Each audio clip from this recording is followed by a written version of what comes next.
بسم اللہ الرحمن الرحیم۔ میں ارشد اقبال خان کی بات کر رہا ہوں اور یہ ہمارے بھائی جاوید اقبال صاحب آئے ہوئے ہیں۔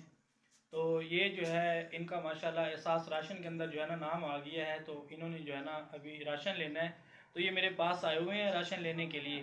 تو ان سے میں پوچھ رہا ہوں کہ یہ کیا لینا چاہ رہے ہیں بھائی جان؟ آپ 3 کلو گھیو، 3 کلو آپ نے گھی لینا ہے، اور کیا لینا ہے؟ 5 کلو چینی، اچھا 5 کلو چینی لینا ہے، اور چائے کی پتی آدھا کلو، چائے کی پتی لینی ہے آدھا کلو، اور لال مرچاں، لال مرچ، اور اس کے ڈبہ علاوہ مائسا میں، اچھا ڈبہ مرچوں کا چاہیے آپ باقی کو، آدھا کلو دال۔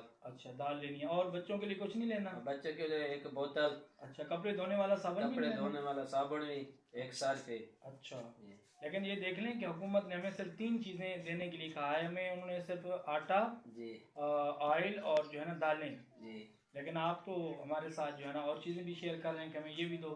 یہ بھی لینی ہے نا، یہ بھی لینی ہے، کیوں لینی ہے؟ یہ گھر کی ضرورت ہے۔ اچھا یہ بھی گھر کی ضرورت ہوتی ہے۔ چلیں ٹھیک ہے، میں آپ کو جو ہے نا انشاءاللہ جو جو چیزیں آپ کہیں گے میں ساری انشاءاللہ آپ کو دوں گا۔